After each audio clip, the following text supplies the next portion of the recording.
Dracula by Bram Stoker 1897 edition. Chapter 25. Dr. Seward's Diary. October 11th evening. Jonathan Harker has asked me to note this as he says he is hardly equal to the task, and he wants an exact record kept. I think that none of us were surprised when we were asked to see Mrs. Harker a little before the time of sunset. We have of late come to understand that sunrise and sunset are to her times of peculiar freedom, when her old self can be manifest without any controlling force subduing or restraining her, or inciting her to action. This mood or condition begins some half hour or more before actual sunrise or sunset, and lasts till either the sun is high, or whilst the clouds are still aglow with the rays streaming above the horizon. At first there is a sort of negative condition as if some tie were loosened, and then the absolute freedom quickly follows. When, however, the freedom ceases, the change back or relapse comes quickly, preceded only by a spell of warning silence. Tonight, when we met, she was somewhat constrained, and bore all the signs of an internal struggle. I put it down myself to her making a violent effort at the earliest instant she could do so. A very few minutes, however, gave her complete control of herself. Then, motioning her husband to sit beside her on the sofa where she was half reclining, she made the rest of us bring chairs up close. Taking her husband's hand in hers, she began, "We are all here together in freedom for perhaps the last time. I know that you will always be with me to the end." This was to her husband, whose hand had, as we could see, tightened upon her. In the morning we go out upon our task, and God alone knows what may be in store for any of us. You are going to be so good to me to take me with you. I know that all that brave earnest men can do for a poor weak woman, whose soul perhaps is lost, no, not yet, but is at any rate at stake, you will do. But you must remember that I am not as you are. There is a poison in my blood, in my soul, which may destroy me, which must destroy me unless some relief comes to us. Oh, my friends, you know as well as I do that my soul is at stake. And though I know there is one way out for me, you must not and I must not take it. She looked appealingly to us all in turn, beginning and ending with her husband. "What is that way?" asked Van Helsing in a hoarse voice. "What is that way which we must not, may not take? That I may die now, either by my own hand or that of another, before the greater evil is entirely wrought. I know, and you know, that were I once dead you could and would set free my immortal spirit, even as you did my poor Lucy's. Were death, or the fear of death, the only thing that stood in the way, I would not shrink to die here now, amidst the friends who love me. But death is not all. I cannot believe that to die in such a case, when there is hope before us and a bitter task to be done, is God's will. Therefore I on my part, give up here the certainty of eternal rest, and go out into the dark where may be the blackest things that the world or the nether world holds." We were all silent, for we knew instinctively that this was only a prelude. The faces of the others were set, and Harker's grew ashen gray. Perhaps he guessed better than any of us what was coming. She continued, "This is what I can give into the hotchpot." I could not but note the quaint legal phrase which she used in such a place, and with all seriousness. "What will each of you give?" "Your lives I know," she went on quickly, "that is easy for brave men. Your lives are God's and you can give them back to Him, but what will you give to me?" She looked again questioningly, but this time avoided her husband's face. Quincy seemed to understand, he nodded, and her face lit up.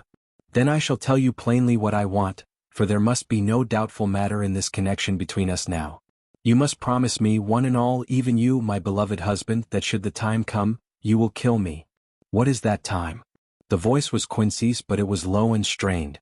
"When you shall be convinced that I am so changed that it is better that I die that I may live. When I am thus dead in the flesh, then you will, without a moment's delay, drive a stake through me and cut off my head, or do whatever else may be wanting to give me rest." Quincy was the first to rise after the pause. He knelt down before her and taking her hand in his said solemnly, "I'm only a rough fellow who hasn't, perhaps, lived as a man should to win such a distinction. But I swear to you by all that I hold sacred and dear that, should the time ever come, I shall not flinch from the duty that you have set us. And I promise you, too, that I shall make all certain, for if I am only doubtful I shall take it that the time has come." "My true friend," was all she could say amid her fast-falling tears as bending over, she kissed his hand.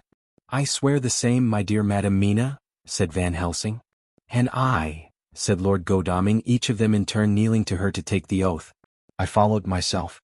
Then her husband turned to her one-eyed and with a greenish pallor which subdued the snowy whiteness of his hair, and asked, "And must I too make such a promise, oh my wife?" "You too, my dearest," she said, with infinite yearning of pity in her voice and eyes. "You must not shrink. You are nearest and dearest and all the world to me. Our souls are knit into one for all life and all time. Think, dear, that there have been times when brave men have killed their wives and their womenkind, to keep them from falling into the hands of the enemy. Their hands did not falter any the more because those that they loved implored them to slay them. It is men's duty towards those whom they love, in such times of sore trial. And oh, my dear, if it is to be that I must meet death at any hand, let it be at the hand of him that loves me best. Dr. Van Helsing, I have not forgotten your mercy in poor Lucy's case to him who loved. She stopped with a flying blush and changed her phrase, to him who had best right to give her peace. If that time shall come again, I look to you to make it a happy memory of my husband's life that it was his loving hand which set me free from the awful thrall upon me. Again I swear, came the professor's resonant voice. Mrs. Harker smiled, positively smiled, as with a sigh of relief she leaned back and said, and now one word of warning, a warning which you must never forget. This time, if it ever come, may come quickly and unexpectedly, and in such case you must lose no time in using your opportunity. At such a time I myself might be your own nay. If the time ever come, shall be leagued with your enemy against you. One more request, she became very solemn as she said this, it is not vital and necessary like the other, but I want you to do one thing for me if you will. We all acquiesced but no one spoke. There was no need to speak. I want you to read the burial service. She was interrupted by a deep groan from her husband. Taking his hand in hers, she held it over her heart and continued. You must read it over me some day. Whatever may be the issue of all this fearful state of things, it will be a sweet thought to all or some of us. You, my dearest, will I hope read it, for then it will be in your voice in my memory forever, come what may. But oh, my dear one, he pleaded, death is afar off from you. Nay, she said, holding up a warning hand. I am deeper in death at this moment than if the weight of an earthly grave lay heavy upon me. Oh, my wife, must I read it? He said before he began. It would comfort me, my husband, was all she said, and he began to read when she had got the book ready. How could anyone tell of that strange scene, its solemnity, its gloom, its sadness, its horror, and withal its sweetness? Even a skeptic, who can see nothing but a travesty of bitter truth in anything holy or emotional, would have been melted to the heart had he seen that little group of loving and devoted friends kneeling round that stricken and sorrowing lady, or heard the tender passion of her husband's voice, as in tones so broken and emotional that often he had to pause, he read the simple and beautiful service from the burial of the dead. I cannot go on euro word si euro and vivoy si euro f fail me. She was right in her instinct. Strange as it was, bizarre as it may hereafter seem even to us who felt its potent influence at the time, it comforted us much. And the silence, which showed Mrs. Harker's coming relapse from her freedom of soul, did not seem so full of despair to any of us as we had dreaded. Jonathan Harker's Journal. October 15th, Varna. We left Charing Cross on the morning of the 12th, got to Paris the same night, and took the places secured for us in the Orient Express. We traveled night and day, arriving here at about 5 o'clock. Lord Godalming went to the consulate to see if any telegram had arrived for him, whilst the rest of us came on to this hotel, the Odysseus. The journey may have had incidents. I was, however, too eager to get on to care for them. Until the Tsarina Catherine comes into port, there will be no interest for me in anything in the wide world. Thank God. Mina is well and looks to be getting stronger. Her color is coming back. She sleeps a great deal. Throughout the journey she slept nearly all the time. Before sunrise and sunset, however, she is very wakeful and alert. And it has become a habit for Van Helsing to hypnotize her at such times. At first, some effort was needed and he had to make many passes. But now, she seems to yield at once as if by habit, and scarcely any action is needed. He seems to have power at these particular moments to simply will, and her thoughts obey him.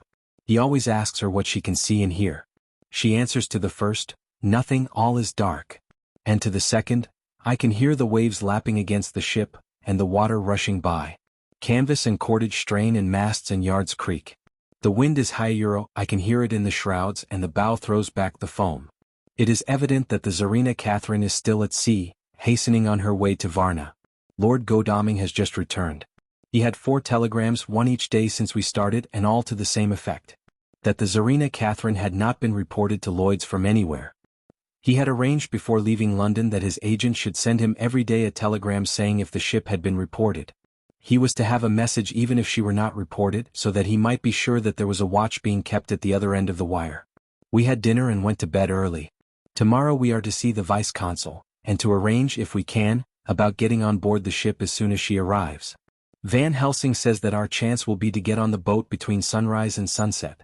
The Count, even if he takes the form of a bat, cannot cross the running water of his own volition, and so cannot leave the ship. As he dare not change to man's form without suspicion, which he evidently wishes to avoid, he must remain in the box. If then we can come on board after sunrise, he is at our mercy, for we can open the box and make sure of him as we did of poor Lucy before he wakes. What mercy he shall get from us all will not count for much. We think that we shall not have much trouble with officials or the seamen. Thank God. This is the country where bribery can do anything, and we are well supplied with money. We have only to make sure that the ship cannot come into port between sunset and sunrise without our being warned, and we shall be safe. Judge Moneybag will settle this case, I think. 16 October. Mina's report still the same. Lapping waves and rushing water, darkness and favoring winds. We are evidently in good time, and when we hear of the Tsarina Catherine we shall be ready. As she must pass the Dardanelles we are sure to have some report. 17 October. Everything is pretty well fixed now, I think, to welcome the Count on his return from his tour. Godalming told the shippers that he fancied that the box sent aboard might contain something stolen from a friend of his, and got a half consent that he might open it at his own risk. The owner gave him a paper telling the captain to give him every facility in doing whatever he chose on board the ship, and also a similar authorization to his agent at Varna. We have seen the agent, who was much impressed with Godalming's kindly manner to him, and we are all satisfied that whatever he can do to aid our wishes will be done. We have already arranged what to do in case we get the box open. If the Count is there, Van Helsing and Seward will cut off his head at once and drive a stake through his heart. Morris and Godalming and I shall prevent interference, even if we have to use the arms which we shall have ready. The professor says that if we can so treat the Count's body, it will soon after fall into dust. In such case there would be no evidence against us, in case any suspicion of murder were aroused. But even if it were not, we should stand or fall by our act, and perhaps some day this very script may be evidence to come between some of us and a rope. For myself, I should take the chance only too thankfully if it were to come. We mean to leave no stone unturned to carry out our intent. We have arranged with certain officials that the instant the Tsarina Catherine is seen, we are to be informed by a special messenger. 24 October. A whole week of waiting. Daily telegrams to Godalming, but only the same story. Not yet reported. Mina's morning and evening hypnotic answer is unvaried. Lapping waves, rushing water, and creaking mast. Telegram, October 24th. Rufus Smith, Lloyd's, London, to Lord Godalming, care of H. being a Vice-Consul, Varna. Tsarina Catherine reported this morning from Dardanelles. Dr. Seward's diary. 25 October. How I miss my phonograph. To write a diary with a pen is irksome to me, but Van Helsing says I must.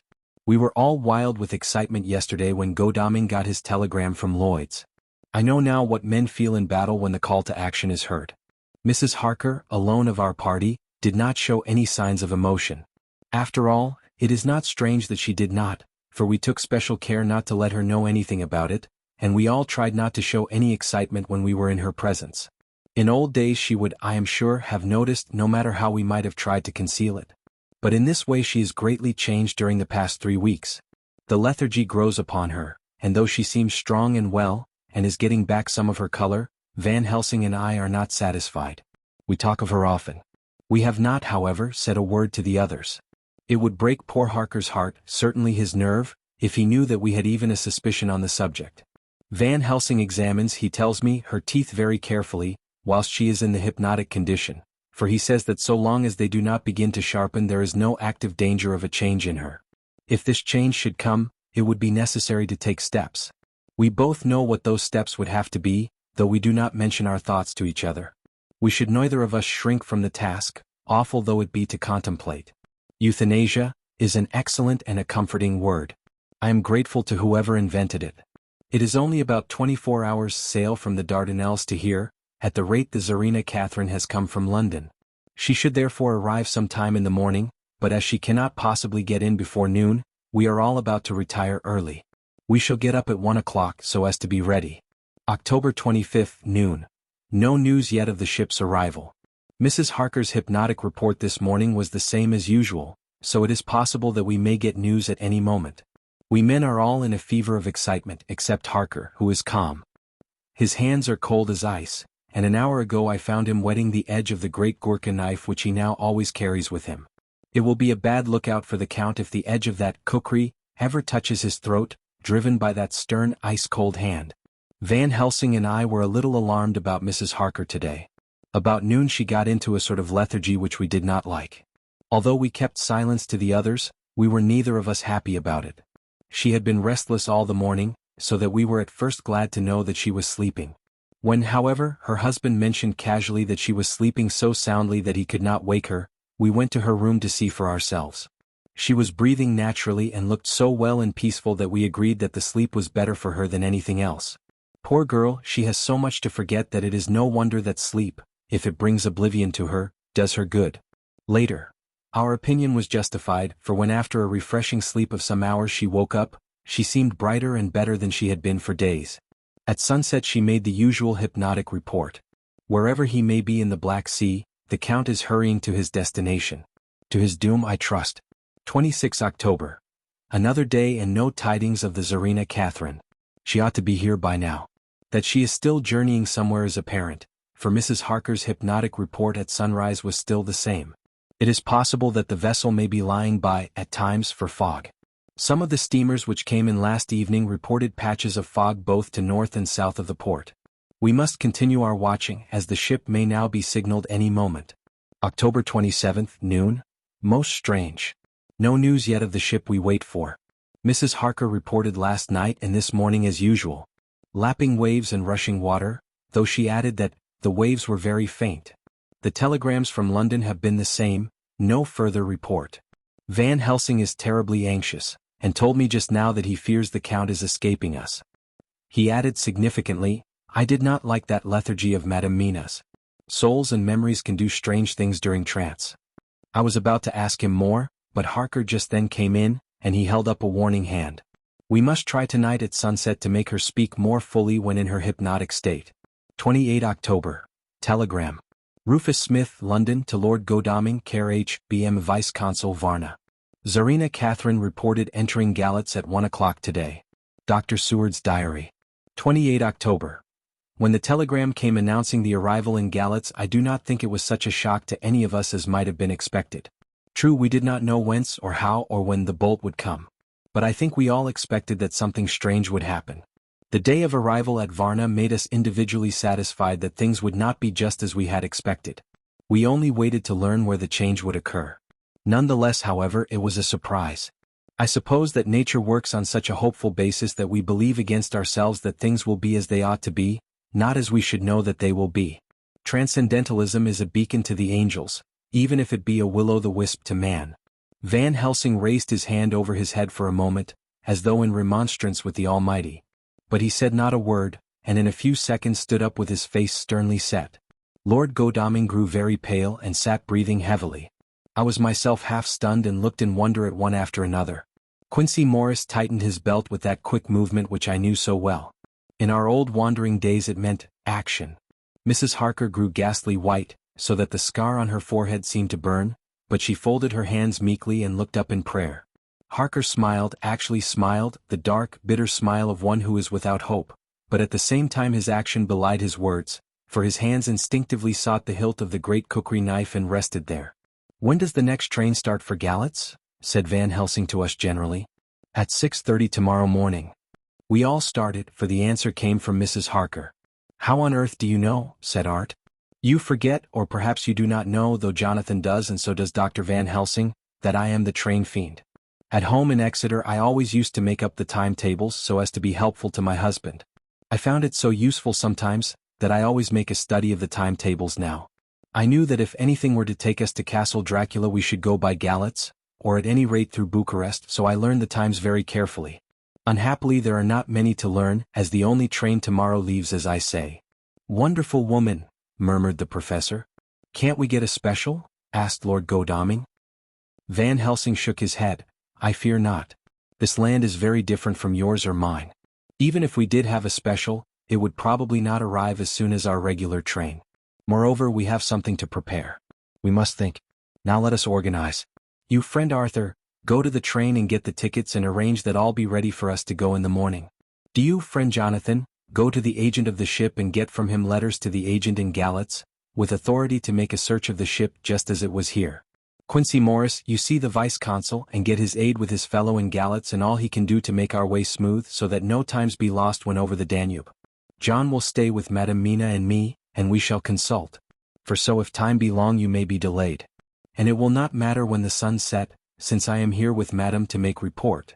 And I, said Mrs. Harker brightly, and more like her old self than she had been for many a long day, shall try to be of use in all ways, and shall think and write for you as I used to do. Something is shifting from me in some strange way, and I feel freer than I have been of late. The three younger men looked happier at the moment as they seemed to realize the significance of her words. But Van Helsing and I, turning to each other, met each a grave and troubled glance. We said nothing at the time, however. When the three men had gone out to their tasks, Van Helsing asked Mrs. Harker to look up the copy of the diaries and find him the part of Harker's journal at the castle. She went away to get it. When the door was shut upon her, he said to me, "We mean the same. Speak out. Here is some change. It is a hope that makes me sick, for it may deceive us." "Quite so. Do you know why I asked her to get the manuscript?" "No," said I, "unless it was to get an opportunity of seeing me alone."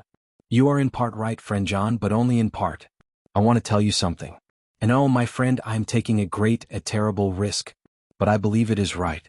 In the moment when Madam Mina said those words that arrest both our understanding, an inspiration came to me. In the trance of 3 days ago the Count sent her his spirit to read her mind.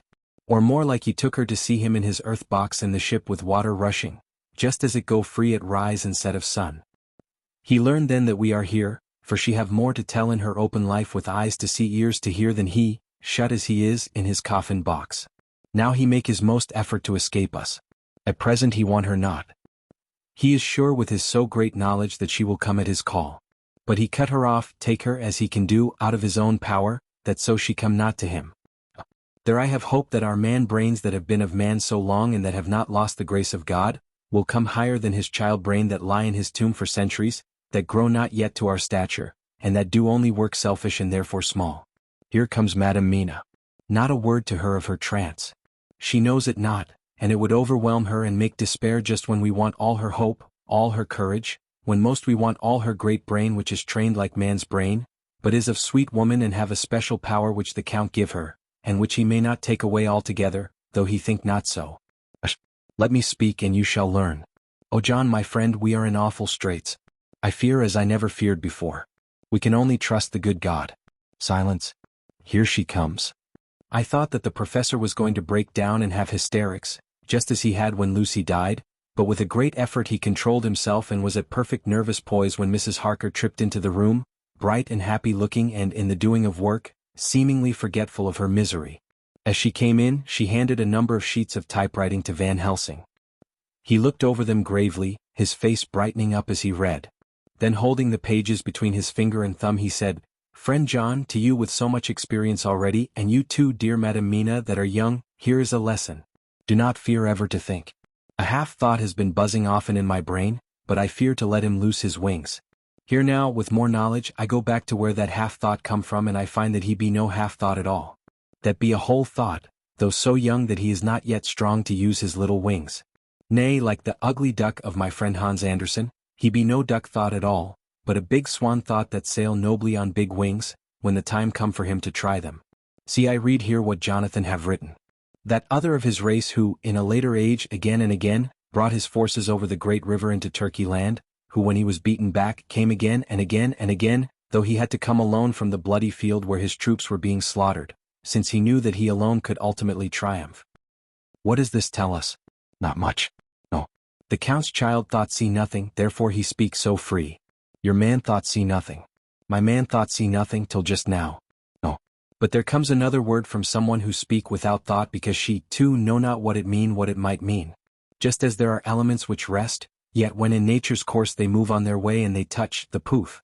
And there comes a flash of light, heaven wide, that blind and kill and destroy some. But that show up all earth below for leagues and leagues. Is it not so? Well, I shall explain. To begin, have you ever studied the philosophy of crime? Yes and no.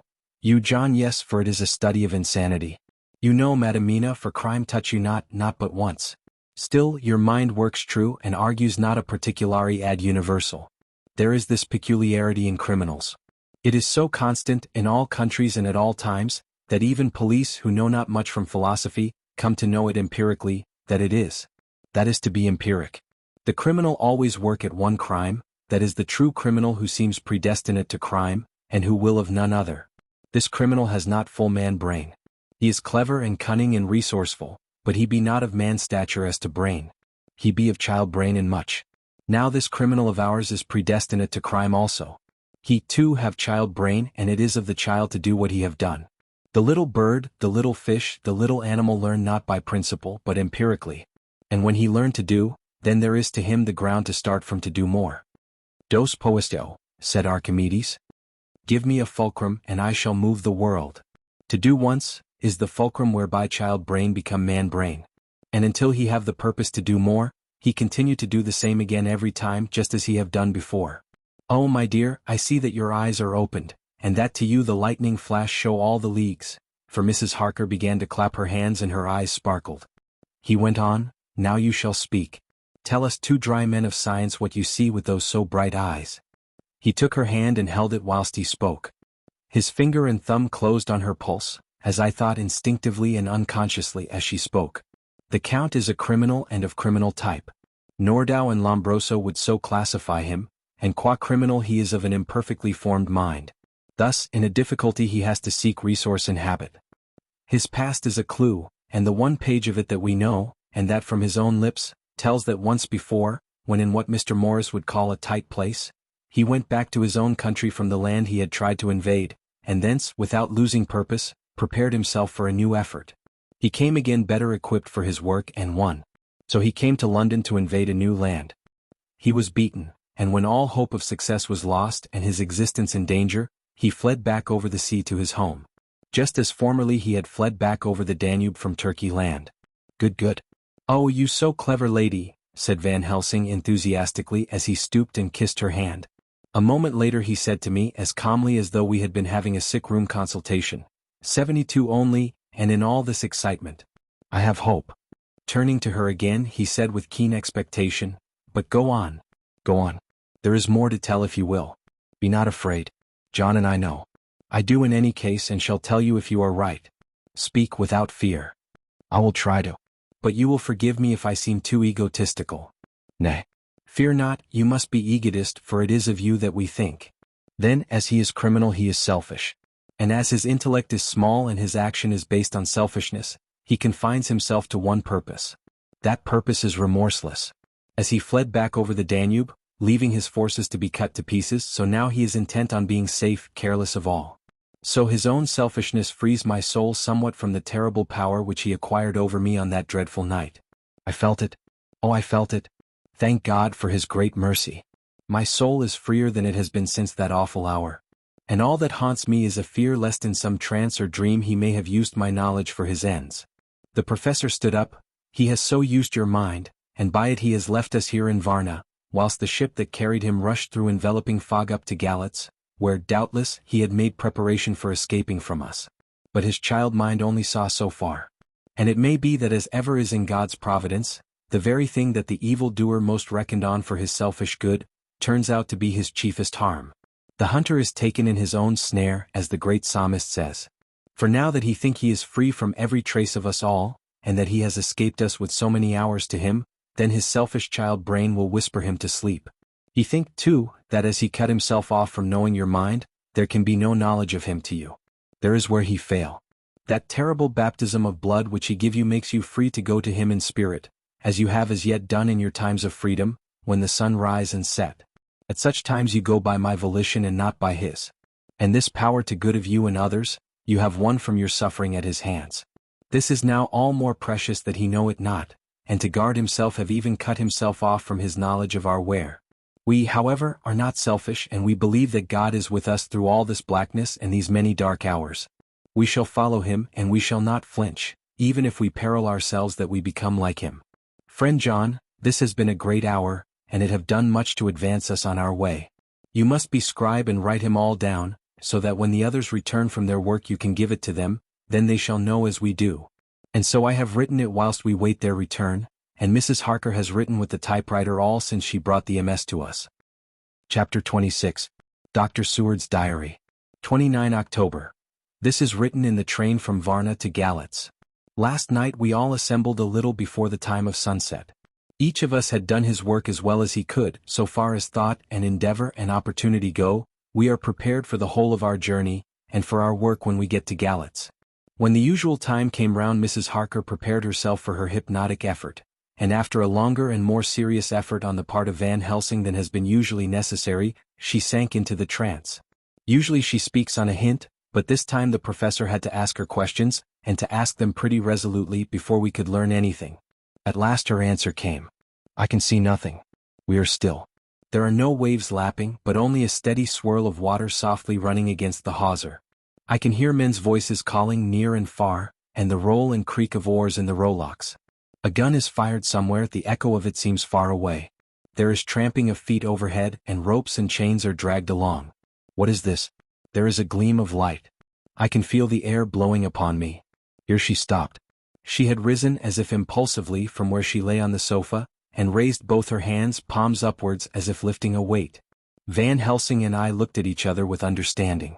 Quincy raised his eyebrows slightly and looked at her intently, whilst Harker's hand instinctively closed round the hilt of his kukri. There was a long pause. We all knew that the time when she could speak was passing, but we felt that it was useless to say anything. Suddenly she sat up, and as she opened her eyes said sweetly, "Would none of you like a cup of tea? You must all be so tired." We could only make her happy and so acquiesced. She bustled off to get tea. When she had gone, Van Helsing said, "You see, my friends? He is close to land. He has left his earth chest. But he has yet to get on shore. In the night he may lie hidden somewhere, but if he be not carried on shore, or if the ship do not touch it, he cannot achieve the land. In such case he can, if it be in the night, change his form and jump or fly on shore, then unless he be carried he cannot escape. And if he be carried, then the customs men may discover what the box contain. Thus, in fine, if he escape not on shore tonight or before dawn, there will be the whole day lost to him. We may then arrive in time. For if he escape not at night we shall come on him in daytime, boxed up and at our mercy. For he dare not be his true self, awake and visible, lest he be discovered." There was no more to be said, so we waited in patience until the dawn, at which time we might learn more from Mrs. Harker. Early this morning we listened, with breathless anxiety, for her response in her trance. The hypnotic stage was even longer in coming than before, and when it came the time remaining until full sunrise was so short that we began to despair. Van Helsing seemed to throw his whole soul into the effort. At last, in obedience to his will, she made reply. "All is dark. I hear lapping water, level with me, and some creaking as of wood on wood." She paused, and the red sun shot up. "We must wait till tonight. And so it is that we are traveling towards Galatz in an agony of expectation. We are due to arrive between 2 and 3 in the morning. But already at Bucharest we are 3 hours late, so we cannot possibly get in till well after sunup. Thus we shall have 2 more hypnotic messages from Mrs. Harker. Either or both may possibly throw more light on what is happening. Later, sunset has come and gone. Fortunately it came at a time when there was no distraction. For had it occurred whilst we were at a station, we might not have secured the necessary calm and isolation. Mrs. Harker yielded to the hypnotic influence even less readily than this morning. I am in fear that her power of reading the Count's sensations may die away, just when we want it most. It seems to me that her imagination is beginning to work. Whilst she has been in the trance hitherto she has confined herself to the simplest of facts. If this goes on it may ultimately mislead us. If I thought that the Count's power over her would die away equally with her power of knowledge it would be a happy thought. But I am afraid that it may not be so. When she did speak, her words were enigmatical. Something is going out. I can feel it pass me like a cold wind. I can hear, far off, confused sounds, as of men talking in strange tongues, fierce falling water, and the howling of wolves. She stopped and a shudder ran through her, increasing in intensity for a few seconds, till at the end she shook as though in a palsy. She said no more, even in answer to the professor's imperative questioning. When she woke from the trance she was cold and exhausted and languid, but her mind was all alert. She could not remember anything but asked what she had said. When she was told, she pondered over it deeply for a long time and in silence. October 30th, 7 a.m. We are near Galatz now, and I may not have time to write later. Sunrise this morning was anxiously looked for by us all. Knowing of the increasing difficulty of procuring the hypnotic trance, Van Helsing began his passes earlier than usual. They produced no effect however until the regular time, when she yielded with a still greater difficulty, only a minute before the sun rose. The professor lost no time in his questioning. Her answer came with equal quickness. All is dark. I hear water swirling by level with my ears, and the creaking of wood on wood. Cattle low far off. There is another sound, a queer one like hero. She stopped and grew white and whiter still. Go on, go on. Speak, I command you, said Van Helsing in an agonized voice. At the same time there was despair in his eyes, for the risen sun was reddening even Mrs. Harker's pale face. She opened her eyes, and we all started as she said, sweetly and seemingly with the utmost unconcern. Oh, Professor, why ask me to do what you know I can't? I don't remember anything. Then, seeing the look of amazement on our faces, she said, turning from one to the other with a troubled look, What have I said? What have I done? I know nothing, only that I was lying here half asleep and heard you say, Go on. Speak, I command you. It seemed so funny to hear you order me about as if I were a bad child. Oh, Madam Mina, he said sadly, it is proof, if proof be needed, of how I love and honor you, when a word for your good, spoken more earnest than ever, can seem so strange because it is to order her whom I am proud to obey. The whistles are sounding. We are nearing Galatz. We are on fire with anxiety and eagerness. Mina Harker's Journal. 30 October. Mr. Morris took me to the hotel where our rooms had been ordered by telegraph, he being the one who could best be spared, since he does not speak any foreign language.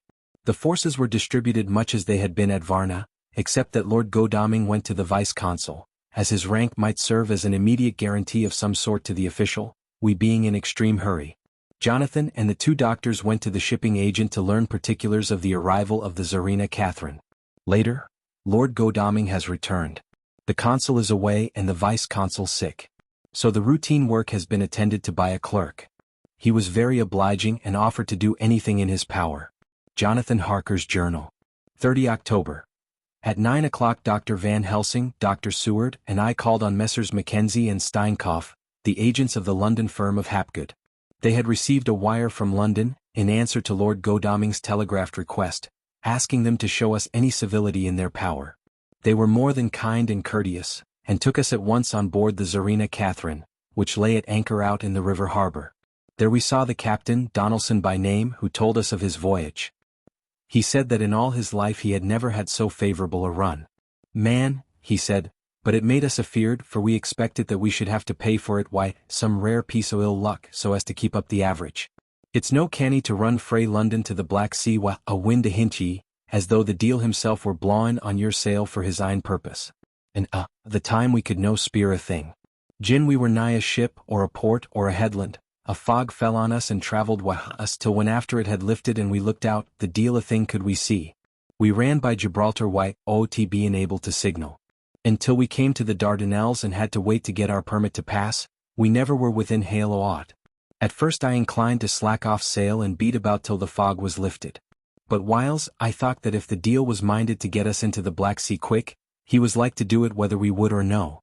If we had a quick voyage it would be no to our miscredit why the owners, or no hurt to our traffic, and the old mon who had served his ain purpose wad be decently grateful to us for no hinder in him. This mixture of simplicity and cunning, of superstition and commercial reasoning, aroused Van Helsing, who said, Mine friend, that devil is more clever than he is thought by some, and he know when he meet his match. The skipper was not displeased with the compliment and went on, when we got past the Bosphorus the men began to grumble. Some of them, the Romanians, came and asked me to heave overboard a big box which had been put on board by a queer-looking old man just before we had started frae London. I had seen them speer at the fellow, and put out their TWA fingers when they saw him, to guard them against the evil eye. But the superstition of foreigners is perfectly ridiculous. I sent them aboot their business pretty quick, but as just after a fog closed in on us I felt a wee bit as they did anent something, though I wouldn't say it was again the big box. Well, on we went, and as the fog didn't let up for 5 days I yost let the wind carry us, for if the deil wanted to get somewheres, well, he would fetch it up a reet. And if he didn't, well, we'd keep a sharp lookout anyhow. Sure enough, we had a fair way in deep water all the time. And 2 days ago, when the mornin's sun came through the fog, we found ourselves just in the river opposite Galatz. The Romanians were wild and wanted me right or wrong to take out the box and fling it in the river. I had to argy why them aboot it why a handspike. And, when the last of them rose off the deck why his head in his hand, I had convinced them that evil eye or no evil eye, the property and the trust of my owners were better in my hands than in the river Danube. They had, mind ye, taken the box on the deck ready to fling in, and as it was marked Gallets via Varna, I thought I'd let it lie till we discharged in the port and get rid o'd Althegather. We didn't do much clearin' that day and had to remain the nicht at anchor. But in the mornin', braw and early, an hour before sunup, a man came aboard wi' an order written to him from England, to receive a box marked for one Count Dracula. Sure enough the matter was one ready to his hand. He had his papers a reet, and glad I was to be rid o' the damn thing, for I was beginning to feel uneasy at it. If the deal did have any luggage aboard the ship, I'm thinkin', it was none ither than that same. What was the name of the man who took it? Asked Dr. Van Helsing with restrained eagerness. I'll be tellin' ye quick, he answered, and stepping down to his cabin, produced a receipt signed, Emanuel Hildesheim. Bergenstrasse 16 was the address. We found out that this was all the captain knew, so with thanks we came away. We found Hildesheim in his office, a Hebrew of rather the Adelphi theatre type, with a nose like a sheep and a fez. His arguments were pointed with specie, we doing the punctuation, and with a little bargaining he told us what he knew. This turned out to be simple but important. He had received a letter from Mr. de Ville of London, telling him to receive, if possible before sunrise so as to avoid customs, a box which would arrive at Gallets in the Tsarina Catherine. This he was to give in charge to a certain Petrov Skinsky, who dealt with the Slovaks who traded down the river to the port. He had been paid for his work by an English banknote, which had been duly cashed for gold at the Danube International Bank. When Skinsky had come to him, he had taken him to the ship and handed over the box so as to save porterage. That was all he knew. We then sought for Skinsky but were unable to find him. One of his neighbors, who did not seem to bear him any affection, said that he had gone away 2 days before, no one knew whither. This was corroborated by his landlord, who had received by messenger the key of the house together with the rent due in English money. This had been between 10 and 11 o'clock last night. We were at a standstill again. Whilst we were talking, one came running and breathlessly gasped out that the body of Skinsky had been found inside the wall of the churchyard of St. Peter, and that the throat had been torn open as if by some wild animal. Those we had been speaking with ran off to see the horror, the women crying out, "This is the work of a Slovak." We hurried away lest we should have been in some way drawn into the affair, and so detained. As we came home we could arrive at no definite conclusion. We were all convinced that the box was on its way by water to somewhere, but where that might be we would have to discover. With heavy hearts we came home to the hotel to Mina. When we met together the first thing was to consult as to taking Mina again into our confidence. Things are getting desperate and it is at least a chance though a hazardous one. As a preliminary step I was released from my promise to her. Mina Harker's Journal. October 30th evening. They were so tired and worn out and dispirited that there was nothing to be done till they had some rest, so I asked them all to lie down for half an hour whilst I should enter everything up to the moment. I feel so grateful to the man who invented the traveler's typewriter, and to Mr. Morris for getting this one for me. I should have felt quite astray doing the work if I had to write with a painiero. It is all done. Poor dear Jonathan, what he must have suffered, what he must be suffering now. He lies on the sofa hardly seeming to breathe, and his whole body appears in collapse. His brows are knit. His face is drawn with pain. Poor fellow, maybe he is thinking, and I can see his face all wrinkled up with the concentration of his thoughts. If I could only help it all. I shall do what I can. I have asked Dr. Van Helsing, and he has got me all the papers that I have not yet seen. Whilst they are resting, I shall go over all carefully, and perhaps I may arrive at some conclusion. I shall try to follow the professor's example, and think without prejudice on the facts before me. I do believe that under God's providence I have made a discovery. I shall get the maps and look over them. I'm more than ever sure that I am right. My new conclusion is ready, so I shall get our party together and read it. They can judge it. It is well to be accurate and every minute is precious. Mina Harker's Memorandum. Entered in her journal. Ground of inquiry. Count Dracula's problem is to get back to his own place. He must be brought back by someone.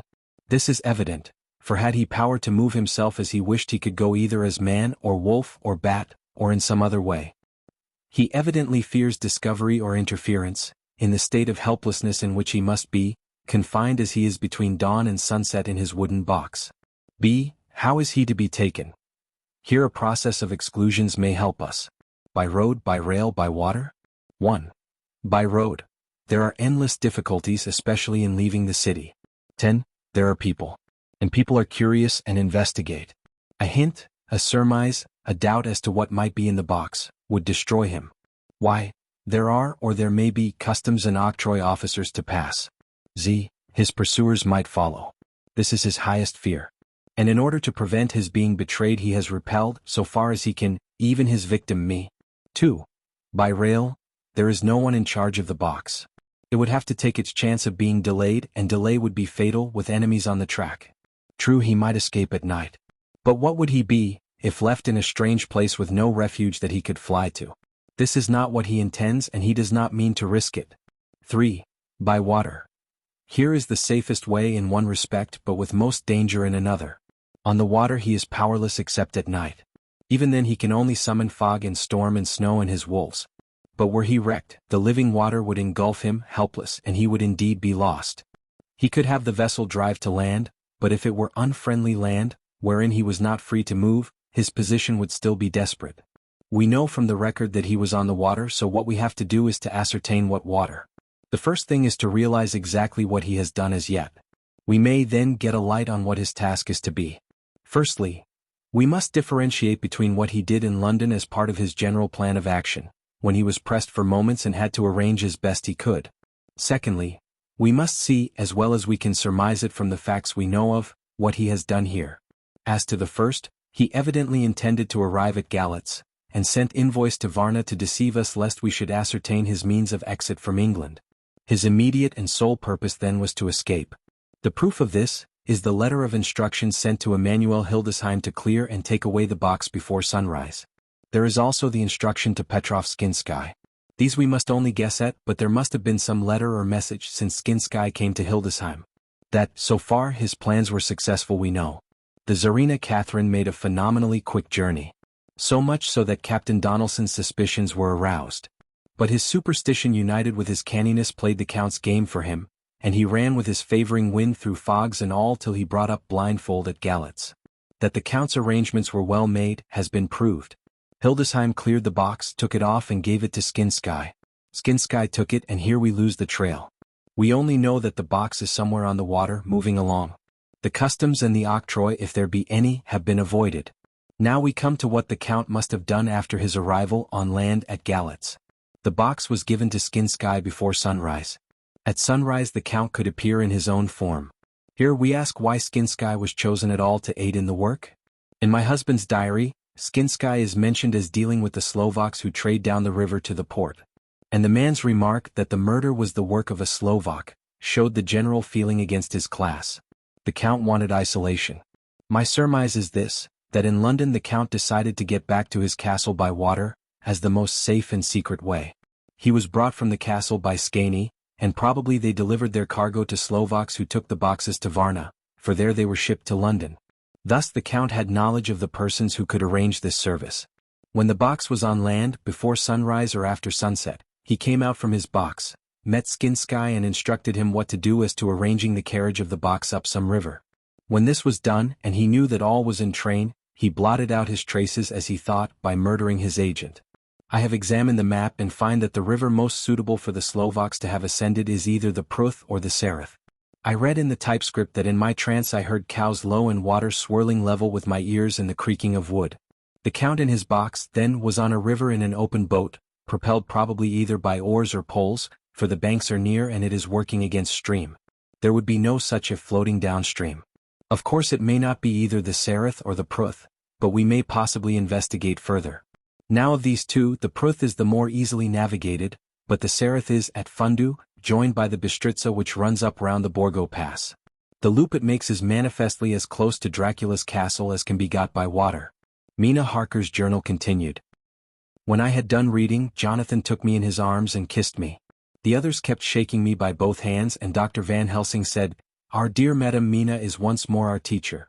Her eyes have been where we were blinded. Now we are on the track once again, and this time we may succeed. Our enemy is at his most helpless. And if we can come on him by day on the water, our task will be over.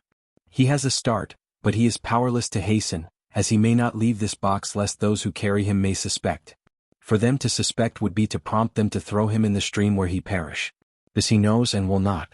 Now men, to our council of war, for here and now, we must plan what each and all shall do.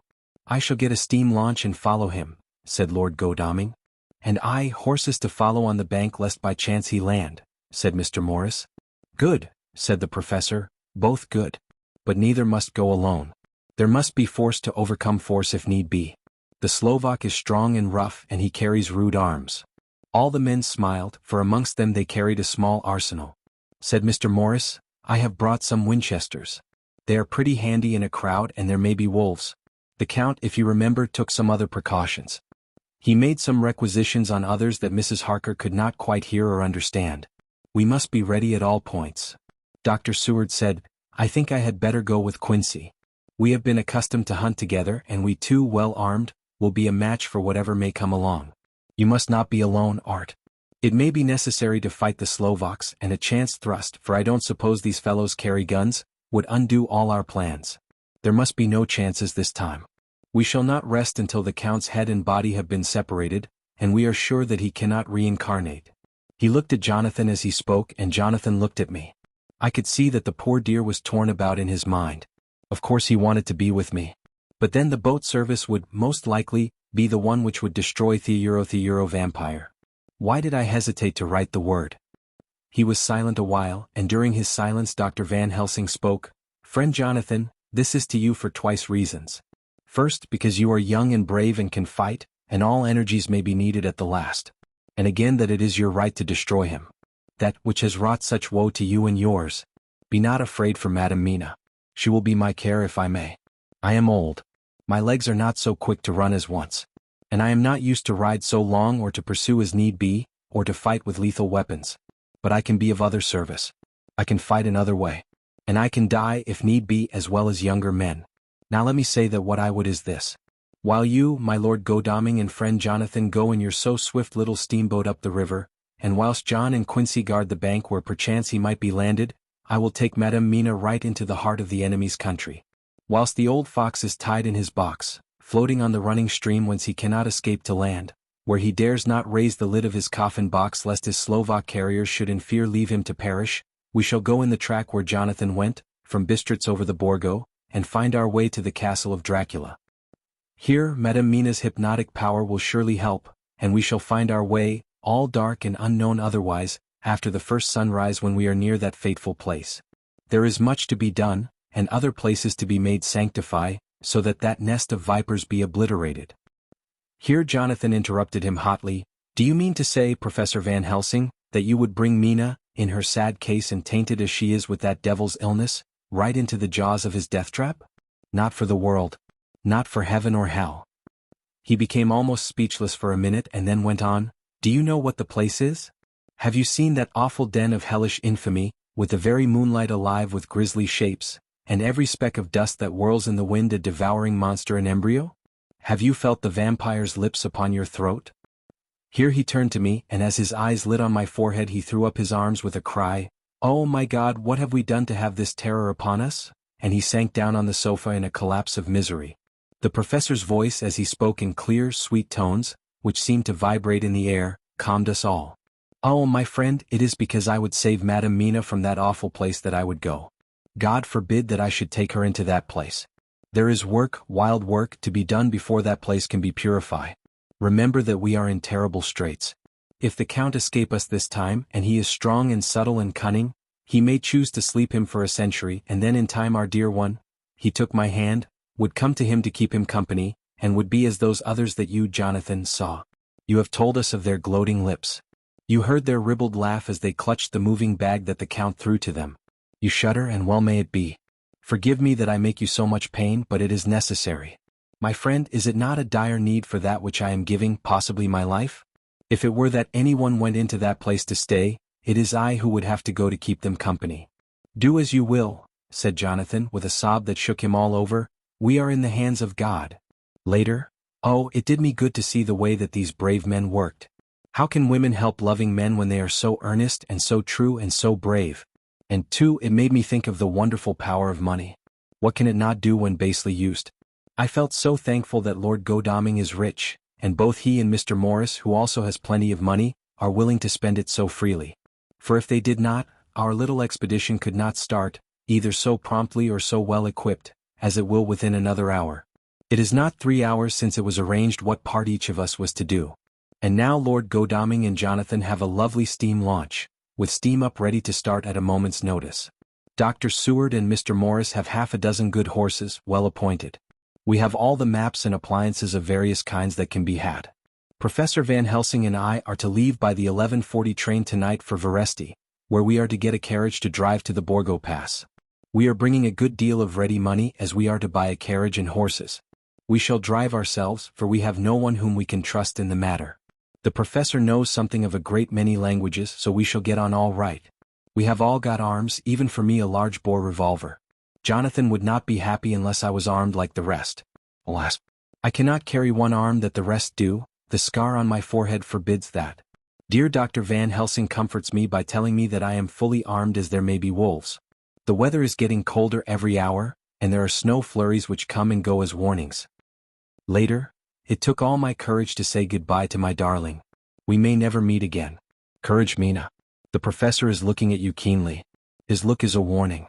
There must be no tears now, unless it may be that God will let them fall in gladness. Jonathan Harker's Journal. October 30th, night. I am writing this in the light from the furnace door of the steam launch. Lord Godalming is firing up. He is an experienced hand at the work, as he has had for years a launch of his own on the Thames, and another on the Norfolk Broads. Regarding our plans, we finally decided that Mina's guess was correct, and that if any waterway was chosen for the Count's escape back to his castle, the Sereth and then the Bistritza at its junction, would be the one. We took it, that somewhere about the 47th degree north latitude, would be the place chosen for crossing the country between the river and the Carpathians. We have no fear in running at good speed up the river at night. There is plenty of water, and the banks are wide enough apart to make steaming, even in the dark, easy enough. Lord Godalming tells me to sleep for a while, as it is enough for the present for one to be on watch. But I cannot sleep. How can I, with the terrible danger hanging over my darling, and her going out into that awful Placero? My only comfort is that we are in the hands of God. Only for that faith it would be easier to die than to live, and so be quit of all the trouble. Mr. Morris and Dr. Seward were off on their long ride before we started. They are to keep up the right bank, far enough off to get on higher lands where they can see a good stretch of river and avoid the following of its curves. They have, for the first stages, 2 men to ride and lead their spare horses, for in all, so as not to excite curiosity. When they dismiss the men, which shall be shortly, they shall themselves look after the horses. It may be necessary for us to join forces. If so, they can mount our whole party. One of the saddles has a movable horn, and can be easily adapted for Mina, if required. It is a wild adventure we are on. Here, as we are rushing along through the darkness, with the cold from the river seeming to rise up and strike us, with all the mysterious voices of the night around us, it all comes home. We seem to be drifting into unknown places and unknown ways, into a whole world of dark and dreadful things. Godalming is shutting the furnace door. 31 October. Still hurrying along. The day has come and Godalming is sleeping. I am on watch. The morning is bitterly cold, the furnace heat is grateful, though we have heavy fur coats. As yet we have passed only a few open boats, but none of them had on board any box or package of anything like the size of the one we seek. The men were scared every time we turned our electric lamp on them, and fell on their knees and prayed. November 1st, evening. No news all day. We have found nothing of the kind we seek. We have now passed into the Bistritza, and if we are wrong in our surmise our chance is gone. We have overhauled every boat, big and little. Early this morning, one crew took us for a government boat, and treated us accordingly. We saw in this a way of smoothing matters, so at Fundu, where the Bistritza runs into the Sereth, we got a Romanian flag which we now fly conspicuously. With every boat which we have overhauled since then this trick has succeeded. We have had every deference shown to us, and not once any objection to whatever we chose to ask or do. Some of the Slovaks tell us that a big boat passed them, going at more than usual speed as she had a double crew on board. This was before they came to Fundu, so they could not tell us whether the boat turned into the Bistritza or continued on up the Sereth. At Fundu we could not hear of any such boat, so she must have passed there in the night. I'm feeling very sleepy. The cold is perhaps beginning to tell upon me, and nature must have rest some time. Godalming insists that he shall keep the first watch.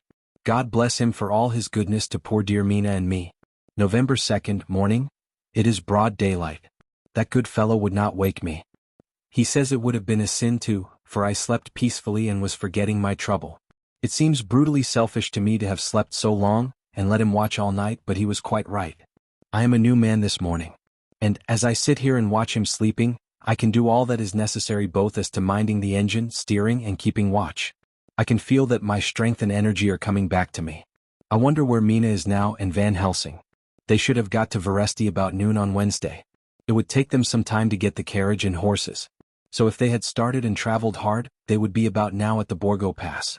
God guide and help them. I am afraid to think what may happen. If we could only go faster. But we cannot. The engines are throbbing and doing their utmost. I wonder how Dr. Seward and Mr. Morris are getting on. There seem to be endless streams running down the mountains into this river, but as none of them are very large at present at all events, though they are doubtless terrible in winter and when the snow melts, the horsemen may not have met much obstruction. I hope that before we get to Strasbourg we may see them. For if by that time we have not overtaken the Count, it may be necessary to take counsel together what to do next. Dr. Seward's Diary. 2 November. 3 days on the road. No news and no time to write it if there had been, for every moment is precious. We have had only the rest needful for the horses. But we are both bearing it wonderfully. Those adventurous days of ours are turning up useful. We must push on. We shall never feel happy till we get the launch in sight again. 3 November. We heard at Fundu that the launch had gone up the Bistritza. I wish it wasn't so cold. There are signs of snow coming. And if it falls heavy it will stop us. In such case we must get a sledge and go on Russian fashion. For November. Today we heard of the launch having been detained by an accident when trying to force a way up the rapids. The Slovak boats get up all right by aid of a rope and steering with knowledge. Some went up only a few hours before. Godaming is an amateur fitter himself, and evidently it was he who put the launch in trim again. Finally they got up the rapids all right with local help and are off on the chase afresh. I fear that the boat is not any better for the accident. The peasantry tell us that after she got upon smooth water again, she kept stopping every now and again so long as she was in sight. We must push on harder than ever. Our help may be wanted soon. Mina Harker's Journal. 31 October. Arrived at Veresti at noon. The professor tells me that this morning at dawn he could hardly hypnotize me at all, and that all I could say was, dark and quiet. He is off now buying a carriage and horses. He says that he will later on try to buy additional horses so that we may be able to change them on the way. We have something more than 70 miles before us. The country is lovely and most interesting. If only we were under different conditions, how delightful it would be to see it all. If Jonathan and I were driving through it alone, what a pleasure it would be. To stop and see people and learn something of their life, and to fill our minds and memories with all the color and picturesqueness of the whole wild, beautiful country and the quaint people. But alas! Later. Dr. Van Helsing has returned. He has got the carriage and horses. We are to have some dinner and to start in an hour. The landlady is putting us up a huge basket of provisions. It seems enough for a company of soldiers. The professor encourages her, and whispers to me that it may be a week before we can get any food again. He has been shopping too and has sent home such a wonderful lot of fur coats and wraps, and all sorts of warm things. There will not be any chance of our being cold. We shall soon be off. I am afraid to think what may happen to us. We are truly in the hands of God. He alone knows what may be, and I pray him, with all the strength of my sad and humble soul, that he will watch over my beloved husband. That whatever may happen, Jonathan may know that I loved him and honored him more than I can say, and that my latest and truest thought will be always for him. Chapter 27. Mina Harker's Journal. 1 November. All day long we have traveled and at a good speed. The horses seem to know that they are being kindly treated, for they go willingly their full stage at best speed. We have now had so many changes and find the same thing so constantly that we are encouraged to think that the journey will be an easy one. Dr. Van Helsing is laconic. He tells the farmers that he is hurrying to Bistritz, and pays them well to make the exchange of horses. We get hot soup or coffee or tea and off we go. It is a lovely country, full of beauties of all imaginable kinds, and the people are brave and strong and simple and seem full of nice qualities. They are very, very superstitious.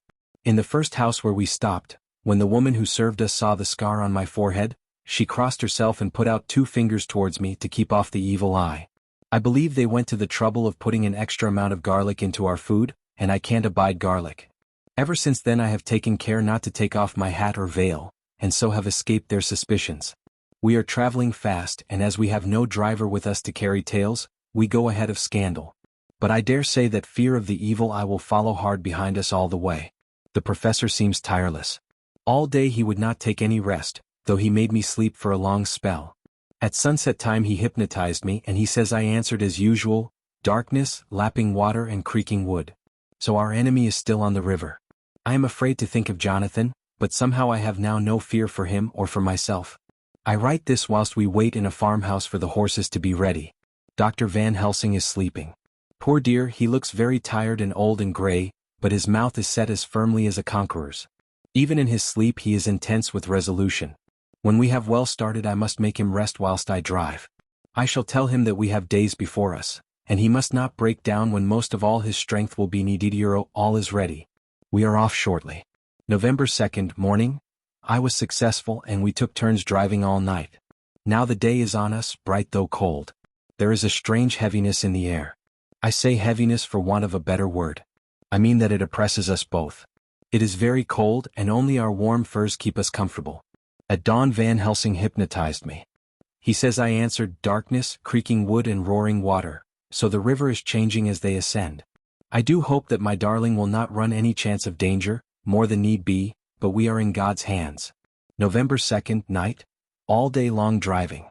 The country gets wilder as we go, and the great spurs of the Carpathians, which at Veresti seemed so far from us and so low on the horizon, now seem to gather round us and tower in front. We both seem in good spirits. I think we make an effort each to cheer the other, in the doing so we cheer ourselves. Dr. Van Helsing says that by morning we shall reach the Borgo Pass. The houses are very few here now, and the professor says that the last horse we got will have to go on with us, as we may not be able to change. He got 2 in addition to the 2 we changed, so that now we have a rude 4 in hand. The dear horses are patient and good, and they give us no trouble. We are not worried with other travelers and so even I can drive. We shall get to the pass in daylight. We do not want to arrive before. So we take it easy and have each a long rest in turn. Oh, what will tomorrow bring to us? We go to seek the place where my poor darling suffered so much. God grant that we may be guided aright, and that he will deign to watch over my husband and those dear to us both, and who are in such deadly peril. As for me, I am not worthy in his sight. Alas, I am unclean to his eyes, and shall be until he may deign to let me stand forth in his sight as one of those who have not incurred his wrath. Memorandum by Abraham Van Helsing. For November. This to my old and true friend John Seward, M.D. of Purfleet, London, in case I may not see him. It may explain. It is morning, and I write by a fire which all the night I have kept alive, Madame Mina aiding me. It is cold, cold. So cold that the grey heavy sky is full of snow, which when it falls will settle for all winter as the ground is hardening to receive it. It seems to have affected Madame Mina. She has been so heavy of head all day that she was not like herself. She sleeps and sleeps and sleeps. She who is usual so alert have done literally nothing all the day. She even have lost her appetite. She make no entry into her little diary, she who writes so faithful at every pause. Something whisper to me that all is not well. However, tonight she is more vif. Her long sleep all day have refresh and restore her, for now she is all sweet and bright as ever. At sunset I try to hypnotize her, but alas! With no effect. The power has grown less and less with each day, and tonight it fail me altogether. Well, God's will be done whatever it may be, and whithersoever it may lead. Now to the historical, for as Madame Mina write not in her stenography, I must in my cumbrous old fashion, that so each day of us may not go unrecorded. We got to the Borgo Pass just after sunrise yesterday morning. When I saw the signs of the dawn I got ready for the hypnotism. We stopped our carriage and got down so that there might be no disturbance. I made a couch with furs, and Madame Mina, lying down, yield herself as usual, but more slow and more short time than ever, to the hypnotic sleep. As before came the answer, darkness and the swirling of water. Then she woke, bright and radiant, and we go on our way and soon reach the pass. At this time and place she become all on fire with zeal. Some new guiding power be in her manifested, for she point to a road and say, "This is the way." "How know you it?" I ask. "Of course I know it," she answer, and with a pause add, "Have not my Jonathan travelled it and wrote of his travel?" At first I think somewhat strange, but soon I see that there be only one such byroad. It is used but little, and very different from the coach road from the Bukovina to Bistritz, which is more wide and hard and more of use. So we came down this road. When we meet other ways, not always were we sure that they were roads at all, for they be neglect and light snow have fallen, the horses know and they only. I give rein to them and they go on so patient. By and by we find all the things which Jonathan have note in that wonderful diary of him. Then we go on for long hours and hours. At the first I tell Madam Mina to sleep. She try and she succeed. She sleep all the time till at the last, I feel myself to suspicious grow, and attempt to wake her. But she sleep on and I may not wake her though I try. I do not wish to try too hard lest I harm her. For I know that she have suffer much, and sleep at times be all in all to her. I think I drowse myself, for all of sudden I feel guilt as though I have done something. I find myself bolt up with the reins in my hand, and the good horses go along jog just as ever. I look down and find Madam Mina still asleep. It is now not far off sunset time, and over the snow the light of the sun flow in big yellow flood, so that we throw great long shadow on where the mountain rise so steep. For we are going up, and all is oh so wild and rocky as though it were the end of the world. Then I arouse Madam Mina. This time she wake with not much trouble, and then I try to put her to hypnotic sleep. But she sleep not, being as though I were not. Still I try, till all at once I find her and myself in dark, so I look round and find that the sun have gone down. Madam Mina laugh and I turn and look at her. She is now quite awake, and looks so well as I never saw her since that night at Carfax when we first entered the Count's house. I am amazed and not at ease then. But she is so bright and tender and thoughtful for me that I forget all fear. I light a fire, for we have brought supply of wood with us, and she prepare food while I undo the horses and set them, tethered in shelter, to feed. Then when I return to the fire she have my supper ready. I go to help her but she smile and tell me that she have eat already. That she was so hungry that she would not wait. I like it not and I have grave doubts. But I fear to affright her and so I am silent of it. She help me and I eat alone, and then we wrap in fur and lie beside the fire, and I tell her to sleep while I watch. But presently I forget all of watching. And when I sudden remember that I watch, I find her lying quiet but awake and looking at me with so bright eyes. Once, twice more the same occur and I get much sleep till before morning. When I wake I try to hypnotize her but alas! Though she shut her eyes obedient, she may not sleep. The sun rise up, and then sleep come to her too late, but so heavy that she will not wake. I have to lift her up, and place her sleeping in the carriage when I have harnessed the horses and made all ready. Madam still sleep and she look in her sleep more healthy and more redder than before. And I like it not. And I am afraid. I am afraid of all things even to think but I must go on my way. The stake we play for is life and death or more than these and we must not flinch. November 5th, morning. Let me be accurate in everything, for though you and I have seen some strange things together, you may at the first think that I, Van Helsing, am mad. That the many horrors and the so long strain on nerves has at the last turned my brain. All yesterday we travel, always getting closer to the mountains and moving into a more and more wild and desert land. There are great, frowning precipices and much falling water, and nature seemed to have held sometime her carnival. Madam Mina still sleep. And though I did have hunger and appeased it, I could not waken her, even for food. I began to fear that the fatal spell of the place was upon her, tainted as she is with that vampire baptism. Well, said I to myself, if it be that she sleep all the day, it shall also be that I do not sleep at night. As we travel on the rough road, for a road of an ancient and imperfect kind I held down my head and slept. Again I waked with a sense of guilt and of time past, and found Madam Mina still sleeping and the sun low down. But all was indeed changed. The frowning mountains seemed further away, and we were near the top of a steep rising hill, on summit of which was such a castle as Jonathan tell of in his diary. At once I exulted and feared. For now, for good or ill, the end was near. I woke Madam Mina, and again tried to hypnotize her, but alas! Unavailing till too late. Then, ere the great dark came upon us, for even after down sun the heavens reflected the gone sun on the snow, and all was for a time in a great twilight. I took out the horses and fed them in what shelter I could. Then I make a fire, and near it I make Madam Mina, now awake and more charming than ever, sit comfortable amid her rugs. I got ready food but she would not eat, simply saying that she had not hunger. I did not press her, knowing her unavailingness. But I myself eat, for I must needs now be strong for all. Then, with the fear on me of what might be, I drew a ring so big for her comfort, round where Madam Mina sat. And over the ring I passed some of the wafer, and I broke it fine so that all was well guarded. She sat still all the time, so still as one dead. And she grew whiter and even whiter till the snow was not more pale, and no word she said. But when I drew near, she clung to me, and I could know that the poor soul shook her from head to feet with a tremor that was pain to feel. I said to her presently, when she had grown more quiet, "Will you not come over to the fire?" For I wished to make a test of what she could. She rose obedient, but when she had made a step she stopped, and stood as one stricken. "Why not go on?" I asked. She shook her head and coming back, sat down in her place. Then, looking at me with open eyes as of one waked from sleep, she said simply, "I cannot," and remained silent.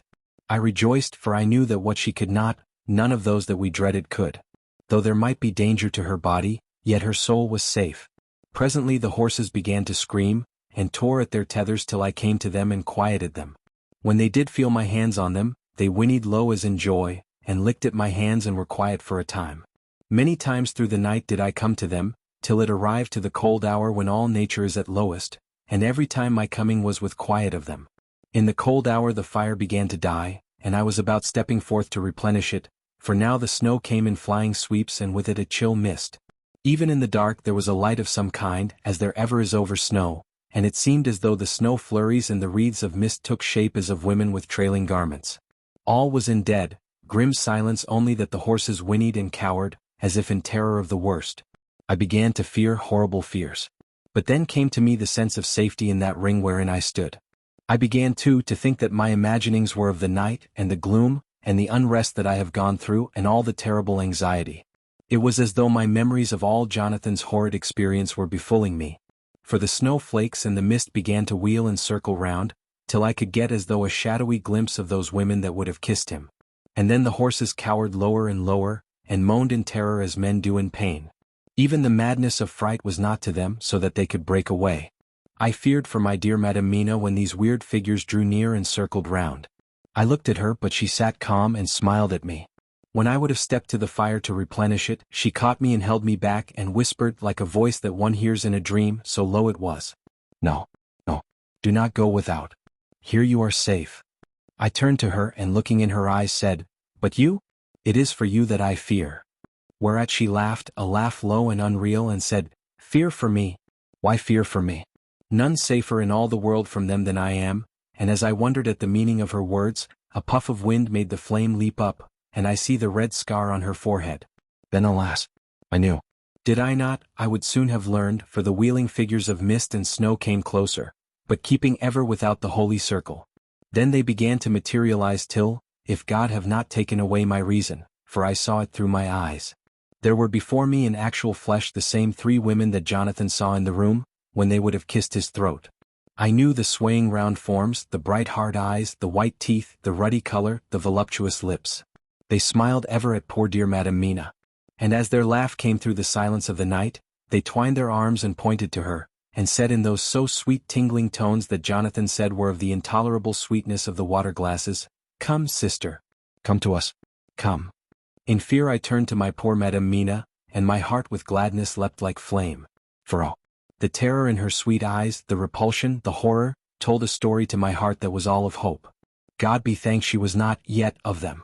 I seized some of the firewood which was by me, and holding out some of the wafer, advanced on them towards the fire. They drew back before me and laughed their low horrid laugh. I fed the fire and feared them not.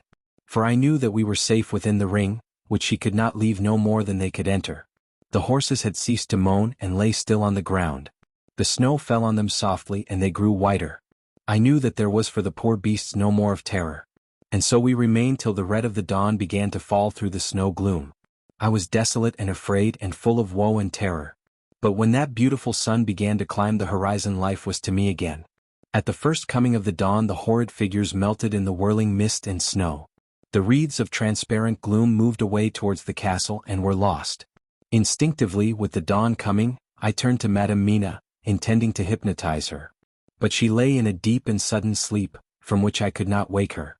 I tried to hypnotize through her sleep, but she made no response, none at all, and the day broke. I fear yet to stir. I have made my fire and have seen the horses, they are all dead. Today I have much to do here, and I keep waiting till the sun is up high. For there may be places where I must go, where that sunlight, though snow and mist obscure it, will be to me a safety. I will strengthen me with breakfast, and then I will do my terrible work. Madam Mina still sleeps, and God be thanked. She is calm in her sleep. Jonathan Harker's Journal. November 4th evening. The accident to the launch has been a terrible thing for us. Only for it we should have overtaken the boat long ago, and by now my dear Mina would have been free. I fear to think of her, off on the wolds near that horrid place. We have got horses and we follow on the track. I note this whilst Godalming is getting ready. We have our arms. The Scaney must look out if they mean to fight. Oh, if only Morris and Seward were with us. We must only hope. If I write no more goodbye, Mina. God bless and keep you. Dr. Seward's Diary. 5 November.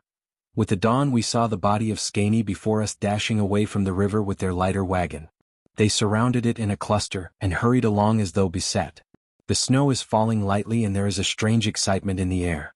It may be our own feelings, but the depression is strange. Far off I hear the howling of wolves. The snow brings them down from the mountains and there are dangers to all of us and from all sides. The horses are nearly ready and we are soon off. We ride to death of someone. God alone knows who or where or what or when or how it may be. Dr. Van Helsing's Memorandum. November 5th afternoon. I am at least sane. Thank God for that mercy at all events, though the proving it has been dreadful. When I left Madame Mina sleeping within the holy circle, I took my way to the castle. The blacksmith hammer which I took in the carriage from Veresti was useful. Though the doors were all open, I broke them off the rusty hinges, lest some ill intent or ill chance should close them, so that being entered I might not get out. Jonathan's bitter experience served me here. By memory of his diary I found my way to the old chapel, for I knew that here my work lay. The air was oppressive. It seemed as if there was some sulphurous fume which at times made me dizzy. Either there was a roaring in my ears or I heard afar off the howl of wolves. Then I bethought me of my dear Madame Mina, and I was in terrible plight. The dilemma had me between his horns. Her I had not dared to take into this place, but left safe from the vampire in that holy circle. And yet even there would be the wolf. I resolved me that my work lay here, and that as to the wolves we must submit, if it were God's will. At any rate it was only death and freedom beyond. So did I choose for her. Had it but been for myself the choice had been easy, the maw of the wolf were better to rest in than the grave of the vampire. So I make my choice to go on with my work. I knew that there were at least 3 graves to find, graves that are in habit. So I search and I find one of them. She lay in her vampire sleep, so full of life and voluptuous beauty that I shudder as though I have come to do murder. Ah, I doubt not that in the old time when such things were, many a man who set forth to do such a task as mine, found at the last his heart fail him, and then his nerve. So he delay, till the mere beauty and the fascination of the wanton undead have hypnotized him. And he remain on and on till sunset come and the vampire sleep be over. Then the beautiful eyes of the fair woman open and look love, and the voluptuous mouth present to a kiss, and the man is weak. And there remain one more victim in the vampire fold. One more to swell the grim and grisly ranks of the undead. There is some fascination surely, when I am moved by the mere presence of such an one, even lying as she lay in a tomb fretted with age and heavy with the dust of centuries, though there be that horrid odor such as the lairs of the Count have had. Yes, I was moved. I Van Helsing with all my purpose and with my motive for hate. I was moved to a yearning for delay which seemed to paralyze my faculties and to clog my very soul. It may have been that the need of natural sleep, and the strange oppression of the air were beginning to overcome me. Certain it was that I was lapsing into sleep, the open-eyed sleep of one who yields to a sweet fascination, when there came through the snow-stilled air a long low wail, so full of woe and pity that it woke me like the sound of a clarion. For it was the voice of my dear Madame Mina that I heard. Then I braced myself again to my horrid task, and found by wrenching away tomb tops one other of the sisters, the other dark one. I dared not pause to look on her as I had on her sister, lest once more I should begin to be in thrall. But I go on searching until, presently, I find in a high great tomb as if made to one much beloved that other fair sister which, like Jonathan I had seen to gather herself out of the atoms of the mist. She was so fair to look on, so radiantly beautiful, so exquisitely voluptuous, that the very instinct of man in me, which calls some of my sex to love and to protect one of hers, made my head whirl with new emotion. But God be thanked, that soul wail of my dear Madame Mina had not died out of my ears. And before the spell could be wrought further upon me, I had nerved myself to my wild work. By this time I had searched all the tombs in the chapel so far as I could tell. And as there had been only 3 of these undead phantoms around us in the night, I took it that there were no more of active undead existent. There was one great tomb more lordly than all the rest. Huge it was and nobly proportioned. On it was but one word: Dracula. This then was the undead home of the king vampire, to whom so many more were due. Its emptiness spoke eloquent to make certain what I knew. Before I began to restore these women to their dead selves through my awful work, I laid in Dracula's tomb some of the wafer, and so banished him from it, undead, forever. Then began my terrible task, and I dreaded it. Had it been but one, it had been easy, comparative. But three. To begin twice more after I had been through a deed of horror. For it was terrible with the sweet Miss Lucy, what would it not be with these strange ones who had survived through centuries, and who had been strengthened by the passing of the years? Who would, if they could, have fought for their foul Levisiero? Oh, my friend John, but it was butcher work. Had I not been nerved by thoughts of other dead, and of the living over whom hung such a pall of fear, I could not have gone on. I tremble and tremble even yet, though till all was over, God be thanked, my nerve did stand. Had I not seen the repose in the first place, and the gladness that stole over it just ere the final dissolution came, as realization that the soul had been won, I could not have gone further with my butchery. I could not have endured the horrid screeching as the stake drove home, the plunging of writhing form and lips of bloody foam. I should have fled in terror and left my work undone. But it is over. And the poor souls, I can pity them now and weep, as I think of them placid each in her full sleep of death for a short moment ere fading. For, friend John, hardly had my knife severed the head of each, before the whole body began to melt away and crumble into its native dust, as though the death that should have come centuries ago had at last assert himself and say at once in loud, I am here. Before I left the castle I so fixed its entrances that never more can the Count enter there undead. When I stepped into the circle where Madame Mina slept, she woke from her sleep and seeing me, cried out in pain that I had endured too much. Come, she said, come away from this awful place. Let us go to meet my husband who is, I know, coming towards us. She was looking thin and pale and weak, but her eyes were pure and glowed with fervor. I was glad to see her paleness and her illness, for my mind was full of the fresh horror of that ruddy vampire sleep.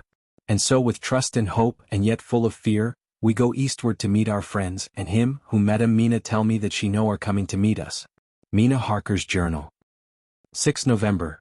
It was late in the afternoon when the professor and I took our way towards the east whence I knew Jonathan was coming. We did not go fast though the way was steeply downhill for we had to take heavy rugs and wraps with us. We dared not face the possibility of being left without warmth in the cold and the snow. We had to take some of our provisions too, for we were in a perfect desolation, and so far as we could see through the snowfall, there was not even the sign of habitation. When we had gone about a mile I was tired with the heavy walking and sat down to rest. Then we looked back and saw where the clear line of Dracula's castle cut the sky. For we were so deep under the hill whereon it was set that the angle of perspective of the Carpathian Mountains was far below it. We saw it in all its grandeur, perched 1,000 feet on the summit of a sheer precipice, and with seemingly a great gap between it and the steep of the adjacent mountain on any side. There was something wild and uncanny about the place. We could hear the distant howling of wolves. They were far off, but the sound, even though coming muffled through the deadening snowfall, was full of terror. I knew from the way Dr. Van Helsing was searching about that he was trying to seek some strategic point, where we would be less exposed in case of attack. The rough roadway still led downwards. We could trace it through the drifted snow. In a little while the professor signaled to me, so I got up and joined him. He had found a wonderful spot, a sort of natural hollow in a rock, with an entrance like a doorway between two boulders. He took me by the hand and drew me in. See, he said, here you will be in shelter. And if the wolves do come I can meet them one by one. He brought in our furs and made a snug nest for me, and got out some provisions and forced them upon me. But I could not eat. To even try to do so was repulsive to me, and much as I would have liked to please him, I could not bring myself to the attempt. He looked very sad but did not reproach me. Taking his field glasses from the case, he stood on the top of the rock, and began to search the horizon. Suddenly he called out, Look, Madam Mina, look, look. I sprang up and stood beside him on the rock. He handed me his glasses and pointed. The snow was now falling more heavily and swirled about fiercely, for a high wind was beginning to blow. However, there were times when there were pauses between the snow flurries and I could see a long way round. From the height where we were it was possible to see a great distance. And far off, beyond the white waste of snow, I could see the river lying like a black ribbon in kinks and curls as it wound its way. Straight in front of us and not far off, in fact so near that I wondered we had not noticed before, came a group of mounted men hurrying along. In the midst of them was a cart, a long lighter wagon which swept from side to side, like a dog's tail wagging, with each stern inequality of the road. Outlined against the snow as they were, I could see from the men's clothes that they were peasants or gypsies of some kind. On the cart was a great square chest, My heart leaped as I saw it, for I felt that the end was coming. The evening was now drawing close, and well I knew that at sunset the thing, which was till then imprisoned there, would take new freedom and could in any of many forms elude pursuit. In fear I turned to the professor. To my consternation, however, he was not there. An instant later I saw him below me. Round the rock he had drawn a circle, such as we had found shelter in last night. When he had completed it he stood beside me again, saying, "At least you shall be safe here from him." He took the glasses from me, and at the next lull of the snow swept the whole space below us. "See," he said, "they come quickly. They are flogging the horses and galloping as hard as they can." He paused and went on in a hollow voice, "They are racing for the sunset. We may be too late. God's will be done." Down came another blinding rush of driving snow, and the whole landscape was blotted out. It soon passed, however, and once more his glasses were fixed on the plain. Then came a sudden cry, "Look! See, 2 horsemen follow fast, coming up from the south. It must be Quincy and John. Take the glass. Look before the snow blots it all out." I took it and looked. The 2 men might be Dr. Seward and Mr. Morris. I knew at all events that neither of them was Jonathan. At the same time I knew that Jonathan was not far off. Looking around I saw on the north side of the coming party 2 other men, riding at breakneck speed. One of them I knew was Jonathan, and the other I took, of course, to be Lord Godalming. They too were pursuing the party with the cart. When I told the professor he shouted in glee like a schoolboy, and after looking intently till a snowfall made sight impossible, he laid his Winchester rifle ready for use against the boulder at the opening of our shelter. "They are all converging," he said. "When the time comes we shall have gypsies on all sides." I got out my revolver ready to hand, for whilst we were speaking the howling of wolves came louder and closer. When the snowstorm abated a moment we looked again. It was strange to see the snow falling in such heavy flakes close to us, and beyond, the sun shining more and more brightly as it sank down towards the far mountain tops. Sweeping the glass all around us I could see here and there dots moving singly and in 2s and 3s in larger numbers. The wolves were gathering for their prey. Every instant seemed an age whilst we waited. The wind came now in fierce bursts, and the snow was driven with fury as it swept upon us in circling eddies. At times we could not see an arm's length before us. But at others, as the hollow-sounding wind swept by us, it seemed to clear the air space around us so that we could see afar off. We had of late been so accustomed to watch for sunrise and sunset, that we knew with fair accuracy when it would be. And we knew that before long the sun would set.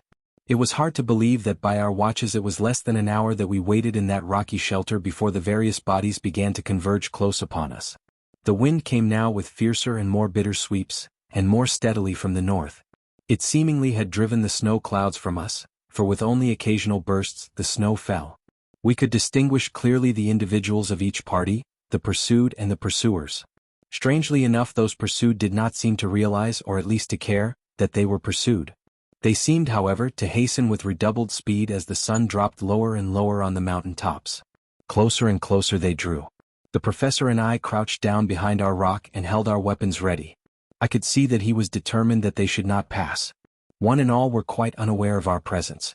All at once 2 voices shouted out to halt. One was my Jonathan's, raised in a high key of passion.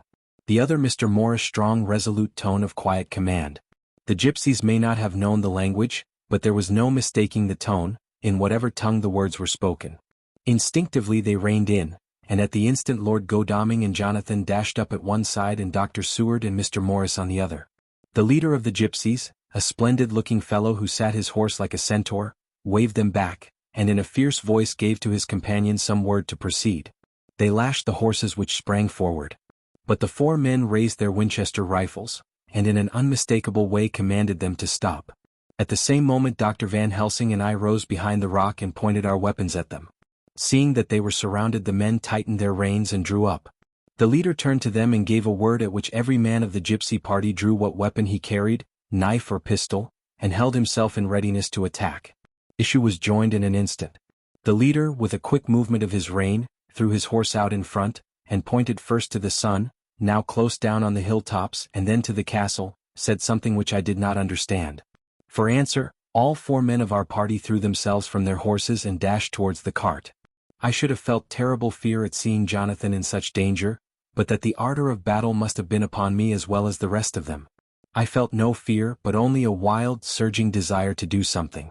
Seeing the quick movement of our parties, the leader of the gypsies gave a command. His men instantly formed round the cart in a sort of undisciplined endeavor, each one shouldering and pushing the other in his eagerness to carry out the order. In the midst of this I could see that Jonathan on one side of the ring of men, and Quincy on the other, were forcing a way to the cart. It was evident that they were bent on finishing their task before the sun should set. Nothing seemed to stop or even to hinder them. Neither the leveled weapons nor the flashing knives of the gypsies in front, nor the howling of the wolves behind, appeared to even attract their attention. Jonathan's impetuosity, and the manifest singleness of his purpose, seemed to overawe those in front of him. Instinctively they cowered aside and let him pass. In an instant he had jumped upon the cart, and with a strength which seemed incredible, raised the great box and flung it over the wheel to the ground. In the meantime Mr. Morris had had to use force to pass through his side of the ring of Scaney.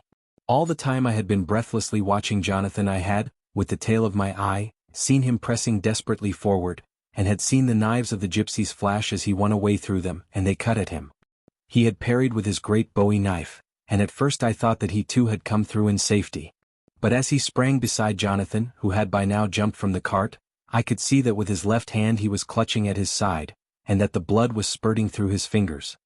He did not delay notwithstanding this, for as Jonathan with desperate energy attacked one end of the chest, attempting to prise off the lid with his great cookery knife, he attacked the other frantically with his Bowie.